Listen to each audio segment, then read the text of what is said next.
Kozhikode medical college ആശുപത്രിയിലെ PG ഡോക്ടർമാരുടെ അനിശ്ചിതകാല സമരം ആരംഭിച്ചു. സ്റ്റൈപ്പൻഡ് വിതരണം കാര്യക്ഷമമാക്കണമെന്നാവശ്യപ്പെട്ടാണ് സമരം തുടങ്ങിയത്. അത്യാഹിത വിഭാഗങ്ങളെ സമരത്തിൽ നിന്ന് ഒഴിവാക്കിയിട്ടുണ്ട്. കഴിഞ്ഞ ഏതാനും മാസങ്ങളായി കൃത്യമായി സ്റ്റൈപ്പൻഡ് വിതരണം നടക്കുന്നില്ല. മാർച്ച് മാസം 3-ാം വാരത്തിലേക്ക് കടന്നിട്ടും പണം നൽകിയിട്ടില്ല.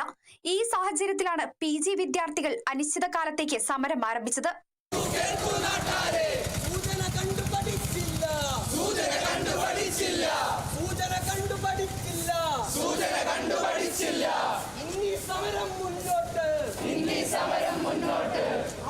അത്യാഹിത വിഭാഗം, ഓപ്പറേഷൻ തിയേറ്റർ എന്നിവിടങ്ങളെ സമരത്തിൽ നിന്ന് ഒഴിവാക്കിയിട്ടുണ്ട്.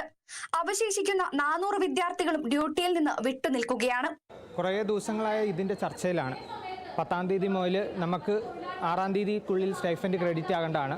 സ്റ്റൈഫൻഡ് ക്രെഡിറ്റ് ആകാത്തതുകൊണ്ട് 10-ാം തീയതി മുതൽ നമ്മൾ ചർച്ച തുടങ്ങി. 10-ാം തീയതിയായി, 12-ആയി, 14-ാം തീയതി വീണ്ടും നമ്മളൊരു പ്രതിഷേധ മാർച്ച് പോലെ നടത്തി. പിന്നെ ഈ ആഴ്ച മുതൽ സ്ട്രൈക്ക് എന്നുള്ള രീതിയിൽ നോട്ടീസ് കൊടുത്തു. എന്നിട്ടും ഈ ഉന്നത അധികാരികളിൽ നിന്നും ഒരു രീതിയിലുള്ള നമുക്കൊരു അപ്ഡേറ്റും കിട്ടാത്തതുകൊണ്ടാണ് നമ്മൾ ഒരു സ്ട്രൈക്കിലേക്ക് ഇറങ്ങാനായിട്ടുള്ളൊരു ഗതികേടുണ്ടായത്. അപ്പം നമ്മൾ ഇന്നലെ ആക്ച്വലി ഇത് സമരം സ്റ്റാർട്ട് ചെയ്യാനിരുന്നതാണ്. പക്ഷേ ഇന്നലെ മണ്ടയും കൂടി ആയതുകൊണ്ട് ഏതെങ്കിലും രീതിയിൽ ഇത് പ്രോഗ്രസ് ആകുമോ എന്ന് നോക്കാനായിട്ടാണ് ഒരു ദിവസം കൂടി സമയം കൊടുത്തത്.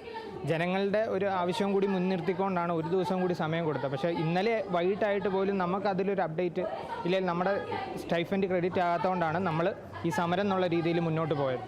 PG സമരത്തിന് വിദ്യാർത്ഥി യൂണിയന്റെയും പിന്തുണയുണ്ട്. തൊഴിലാളികളും അതുപോലെ വിദ്യാർത്ഥികളുമാണ്. അവർക്ക് സ്വന്തമായിട്ട് കുടുംബങ്ങളുണ്ട്.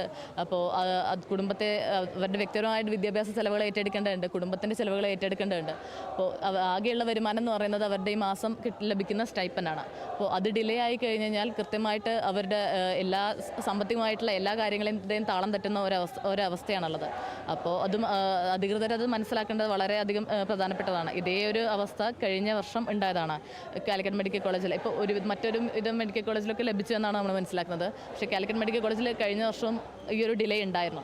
അപ്പോൾ ഓൾറെഡി ഇങ്ങനൊരു പ്രയാസം മുന്നേ സംഭവിച്ചിട്ടുണ്ടെങ്കിൽ ഈ തൊട്ടടുത്ത വർഷം ഫിനാൻഷ്യൽ ഇയർ എൻഡിങ് അതേ ഒരു കാരണത്താൽ എത്തുമ്പോൾ നമ്മൾ അതേ പ്രശ്നം അല്ലെങ്കിൽ അതേ റീസൺ പിന്നെ ആവർത്തിക്കാതിരിക്കാൻ നമുക്ക് ശ്രദ്ധിക്കാമായിരുന്നു. അതായത് കൃത്യമായിട്ട് ഇവിടുന്ന് ഫയലുകൾ പ്രൊസീഡ് ചെയ്യുകയും അറ്റൻഡൻസ് ശേഖരിച്ച് പ്രൊസീഡ് ചെയ്യുകയും ചെയ്യേണ്ടതായിരുന്നു ഇവിടുത്തെ അധികൃതർ. പക്ഷേ അതിലൊരു വീഴ്ച വന്നിട്ടുണ്ടെന്നാണ് നമ്മൾ മനസ്സിലാക്കുന്നത്. അല്ലെങ്കിൽ നമ്മുടെ ഈ ഒരു കോളേജിന് മാത്രമായിട്ട് ഇത്തരത്തിലൊരു പ്രശ്നം വരേണ്ടതില്ല യഥാർത്ഥത്തിൽ.